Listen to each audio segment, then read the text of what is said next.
Buen día, mi nombre es Valeria Silva Jiménez y el día de hoy, junto con mis compañeras Lilia Celina Valdés, Dana Paola Rodríguez y Fernanda Lisset García, les presentaremos el síndrome de Teacher Collins.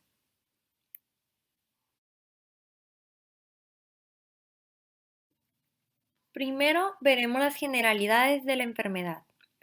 El síndrome de Teacher Collins es un trastorno genético que se caracteriza por malformaciones craneofaciales. Algunos huesos faciales que se ven poco desarrollados en la mayoría son las mejillas, el mentón y la mandíbula. Este síndrome afecta a uno de cada 25.000 a 50.000 recién nacidos y lleva el nombre del cirujano oftalmólogo Edward Treacher Collins, quien es conocido por haber estudiado y descrito por primera vez las características esenciales de este síndrome en el año 1900.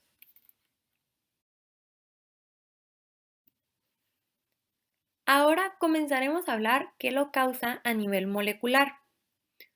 En la mayoría de los casos, el síndrome es causado por mutaciones en el gen TCOF1, que sus siglas significan Triple Ribosome Biogenesis Factor 1. Este gen se ubica en el brazo largo del cromosoma 5. Vamos a ver el cromosoma 5 en el genoma humano y posteriormente puse un acercamiento para que viéramos cómo este gen se ubica en el brazo largo del cromosoma.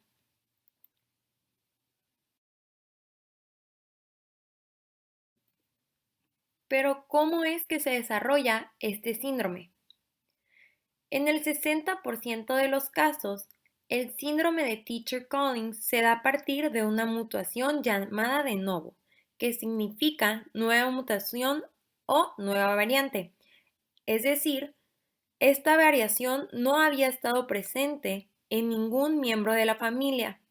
Como lo podemos ver en esta imagen, la madre ni el padre contienen el síndrome de Teacher Collins ni ninguno de sus síntomas.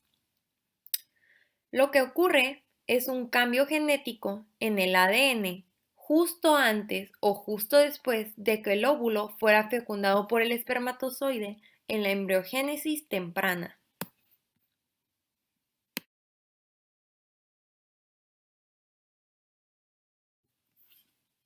El otro 40% de las personas que nacen con el síndrome de Teacher Collins a partir de la mutación en el gen TCOF1 es a partir de la herencia de tipo autosómica dominante.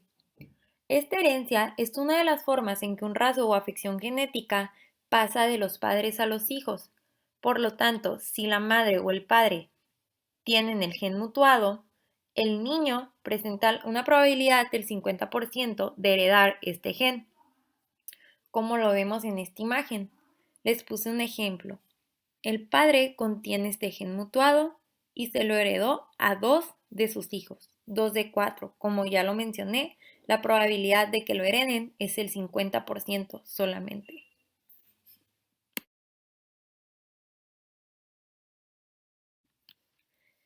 También se ha observado que la presencia de mutación en el gen POLR1C que se ubica en el cromosoma 6 o en el gen POLR1D que se ubica en el cromosoma 7 puede producir el síndrome de Teacher Collins. Estos únicamente causan un 2% adicional de los casos que ya les había mencionado, los cuales son causados por el gen TCOF1. El patrón de herencia en estas mutaciones es recesivo, lo que significa que se necesitan dos copias del gen mutuado para que se manifieste la enfermedad, como lo vemos en la siguiente imagen. Como el padre y la madre únicamente tienen un gen mutuado, estos dos son portadores y por lo tanto tienen la posibilidad de heredárselos a sus hijos. Y el hijo que nació con las dos copias del gen mutuado en sus cromosomas es el que manifestó la enfermedad. En esta presentación únicamente nos enfocaremos en la causa molecular, la cual es la mutación en el gen TCOF1, porque es la más común y la que causa la mayoría de los casos de este síndrome. Buen día, mi nombre es Lilia Celina Valdez Sánchez y les voy a hablar un poco acerca de la proteína que nos codifica el gen Treacher-Collins-Franceschetti Syndrome 1, así como sus funciones. A esta proteína la vamos a estar conociendo como melasa y a este gen como TCOF1. Este gen nos proporciona todas aquellas instrucciones que necesitamos para codificar nuestra proteína. Esta es de tipo fosfoproteína nucleolar, lo que quiere decir que contiene en su composición un grupo fosfato y que se encuentra dentro del núcleo. Esta es conocida como una relativamente simple y pues en su traducción al inglés la conocemos como trickle. Dando una breve descripción acerca de nuestra proteína codificada por el TCOF1, esta tiene una masa molecular de 144 kilodaltons. Está constituida por 1488 aminoácidos. Todo esto nos quiere decir que no tiene tanta complejidad a comparación de otras proteínas. Además, se conoce que está constituida en un 60% por los aminoácidos de serina, alanina, lisina, prolina y ácido glutámico. Como pueden ver en la imagen, no todos los aminoácidos son iguales, pues tienen diferentes cadenas. Tenemos que la serina tiene una cadena polar, la alanina una cadena no polar, al igual que la prolina, la lisina con una cadena básica y el ácido glutámico con una cadena ácida. ¿Cómo está compuesta nuestra proteína? Esta pasa por tres dominios. Primeramente les voy a hablar acerca de los extremos. Tenemos el extremo amino y el extremo carboxilo. En el extremo amino tenemos un dominio de la homología de lisina. Esto quiere decir que contamos con muchos aminoácidos de lisina en este extremo de la cadena. Además, tiene una señal de exportación nuclear, aunque hoy en día no se ha evidenciado que la proteína es exportada del núcleo. Otro aspecto que es importante mencionar es que se encuentra el motivo lisina H. Por otro lado, tenemos al extremo carboxilo, rico en residuos de lisina. Además, tiene múltiples secuencias de importación nuclear NLS, las cuales son muy importantes para su localización nucleolar. Esto quiere decir que gracias a este extremo podemos localizar nuestra proteína melasa dentro del nucleolo. En tercer y último lugar, tenemos a este dominio, el central característico que se repite. Pero, ¿a qué nos referimos cuando decimos que se repite? Esto consiste en que un grupo de residuos de aminoácidos ácidos se encuentran separados por aminoácidos básicos. ¿Esto qué quiere decir? Que se encuentran alternamente ácido básico, siendo la mayoría residuos de lisina, alanina y prolina. Algo que cabe mencionar es que se encuentran también los sitios de fosforilación de caseína quinasa 2 y de la proteína quinasa C, las cuales son responsables de la modificación traducción de la melasa. Ambas son muy importantes, además porque nos dan los principales y más reconocibles motivos de esta proteína. Además, se asocian con la dimerización, la unión de microtúbulos, vida media de proteínas y la localización. Después pasamos a sus funciones. Aunque no tenemos unas funciones muy exactas, pues científicos aún no han llegado a descubrir cuál es la función exacta de la melasa, se sabe que está involucrada en la producción de una molécula muy importante, el ARN ribosomal. Este se encuentra dentro de nuestras células en el nucleolo. La melasa se encuentra activa en este mismo lugar, el nucleolo. Ahí lo pueden ver en una imagen de un color morado y lo que ven de color naranja, que parecería una cáscara, es el núcleo. La melasa se encuentra activa en esta parte.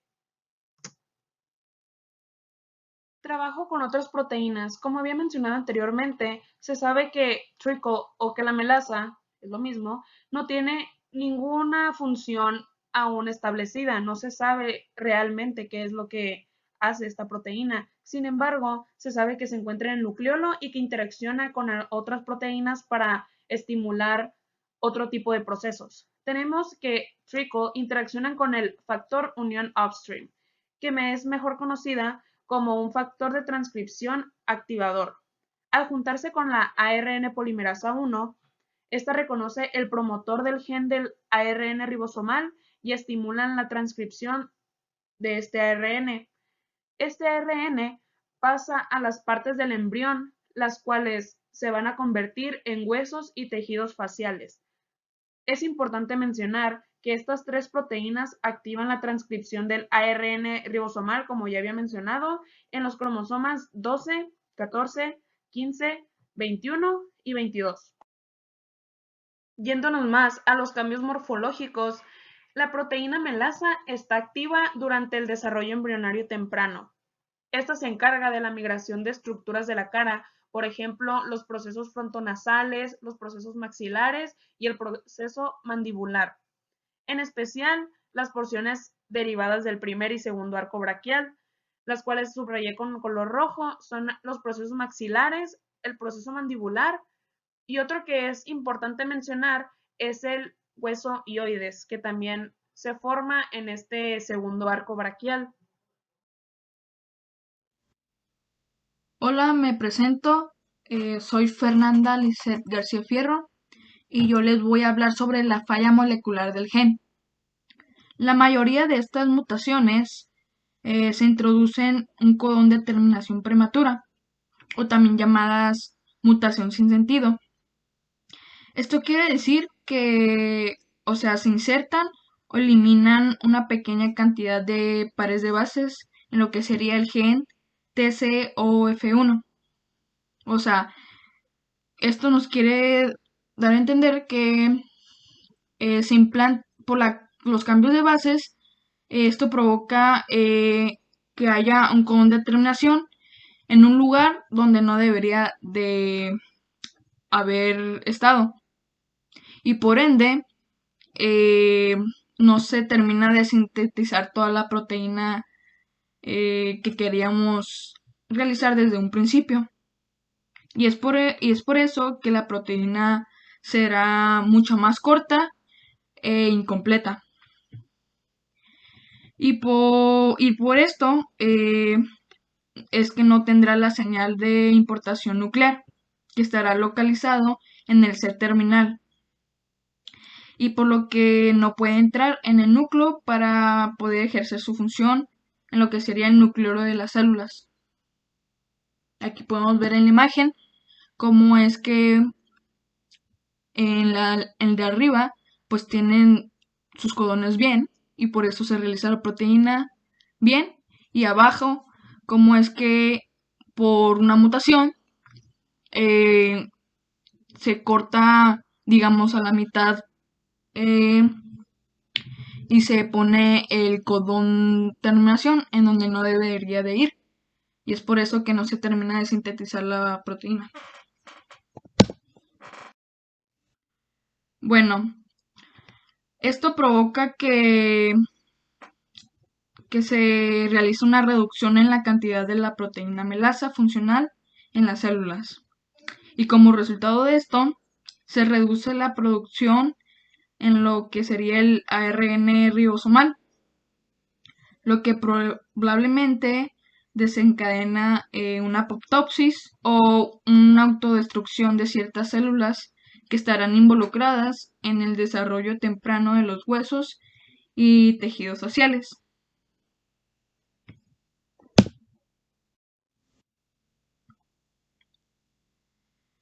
Y bueno, el fallo molecular a la proteína. Lo que serían las mutaciones en el gen TCOF1 provoca una haploinsuficiencia de la proteína melasa. ¿Qué quiere decir eso? Que, o sea, la proteína melasa fue producida por una sola copia de un gen normal y por ende no será suficiente para garantizar una función normal, porque, o sea, no nos da una proteína completa, o sea, es una proteína incompleta que no está terminada totalmente. Y esto provoca que se conduzca a un agotamiento de las células de la cresta neural precursor y por ende provocando que menos células de la cresta migren al primer y segundo arco faríngeo.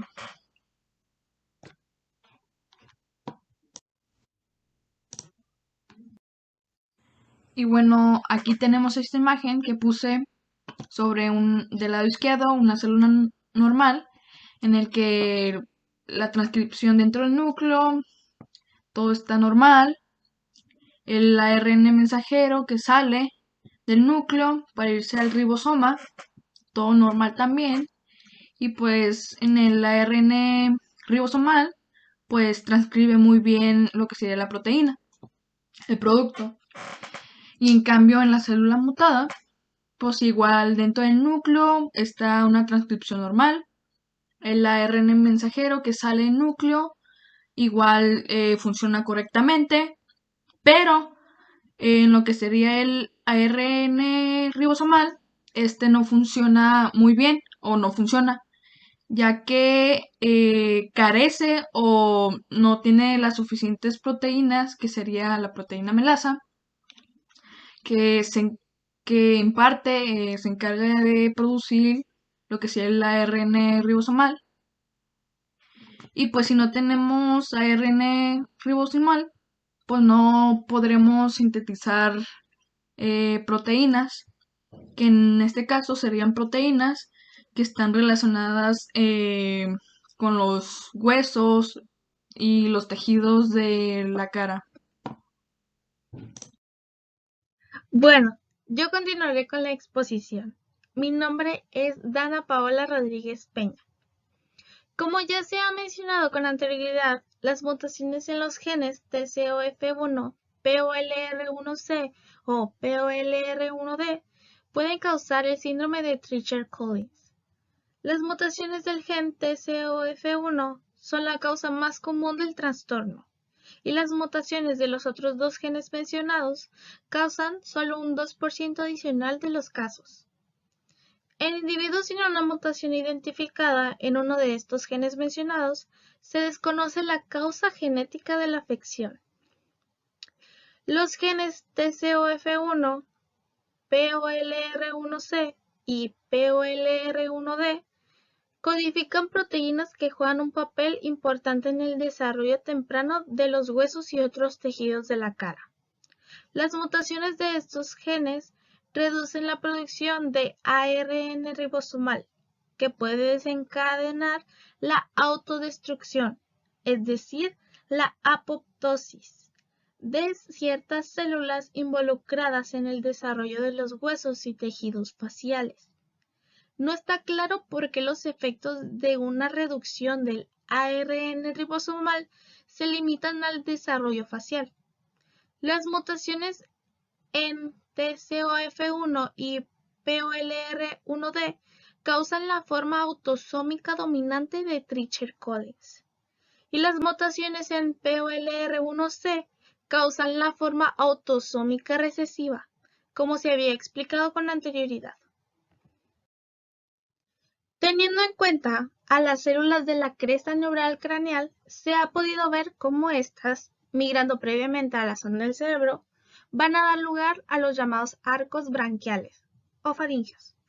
Es importante destacar que estos forman parte del aparato branquial. Este está constituido por los arcos branquiales, las bolsas faríngeas, los surcos y las membranas faríngeas. Cada una de estas estructuras formarán unas nuevas o desaparecerán en la formación del embrión. Como nos centramos en las estructuras faciales que derivan de los arcos branquiales, o sea, las que están relacionadas con el gen TCOF1, debemos citar cuáles son los tipos celulares que los constituyen, las cuales son las células endodérmicas, las ectodérmicas y las mesenquimatosas.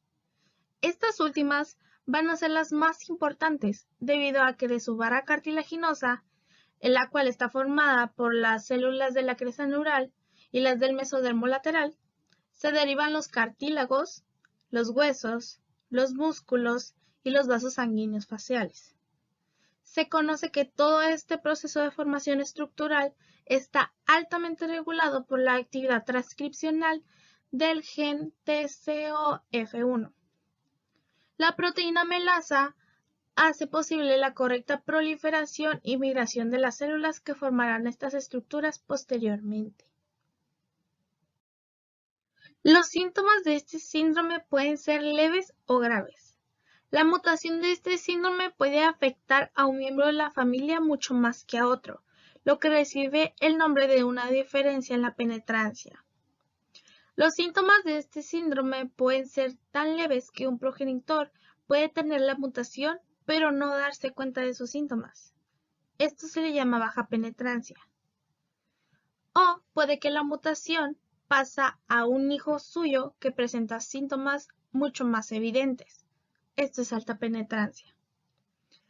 Este síndrome causa cambios que suelen ser simétricos, lo que significa que ambos lados del cuerpo tienen el mismo aspecto. Entre estos cambios se incluyen los siguientes: maloclusión dental por mal desarrollo mandibular. Maloclusión significa alineamiento normal. Labio y o paladar hendido. Retrognancia, o sea, la mandíbula retraída hacia atrás. Y micrognancia, mandíbula muy pequeña. Ausencia o malformación del pabellón auricular y conducto auditivo externo. Y malformación del oído medio e interno. Desarrollo incompleto de los huesos malares y mandibulares. Anomalías en las uniones temporomandibulares y la región orbitocigomática. Ausencia del párpado inferior y las pestañas. Dificultad respiratoria y alimenticia en los primeros años, entre muchos otros cambios o síntomas. Ahora continuaré con el resumen de esta presentación. El síndrome de Treacher-Collins es un desorden genético caracterizado por malformaciones craneofaciales. Afecta a uno de cada 50.000 recién nacidos. Lleva el nombre del cirujano y oftalmólogo inglés Edward Treacher-Collins, quien describió sus características esenciales. La mayoría de las veces este síndrome es provocado por una mutación de novo, aunque también se manifiesta en un patrón de herencia autosómica dominante. Las mutaciones en los genes TCOF1, POLR1C o POLR1D pueden causar el síndrome de Treacher-Collins.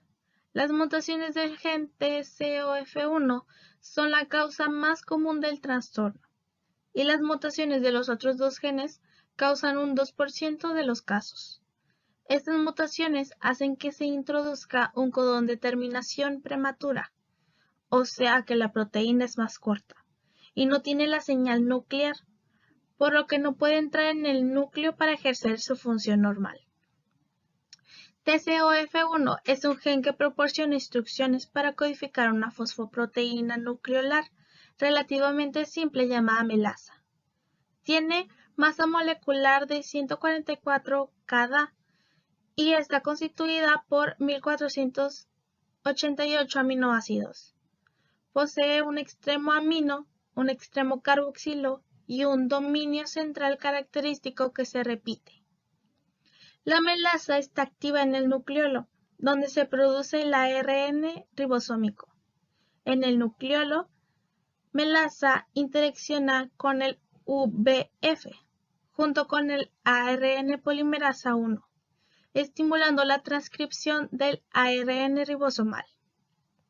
Las mutaciones en TCOF1 conducen a una haploinsuficiencia de la proteína melasa.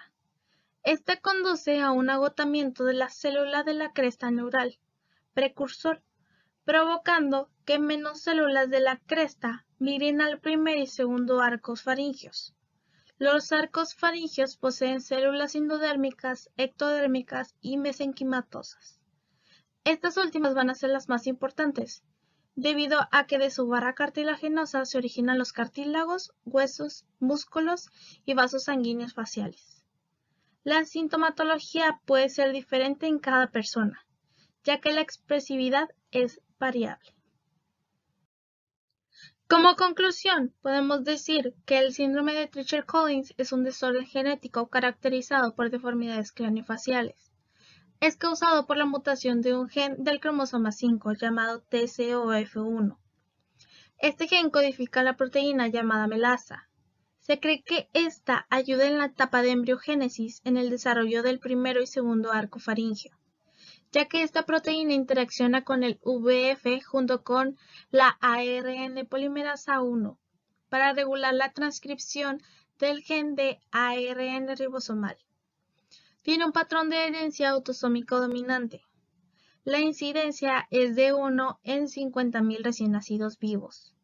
Según lo reportado hasta ahora en el síndrome de Treacher-Collins, algunas características o síntomas pueden ser: la parte externa de los oídos es anormal o casi totalmente ausente, pérdida de la audición, mandíbula muy pequeña o desplazada hacia atrás, boca muy grande, defecto en el párpado inferior, vello del cuero cabelludo que se extiende hasta las mejillas, labio y o paladar hendido. La parte externa de los oídos es anormal o casi totalmente ausente, entre muchos otros. Gracias por su atención. Gracias por su atención. Gracias por su atención. Gracias por su atención. Referencias.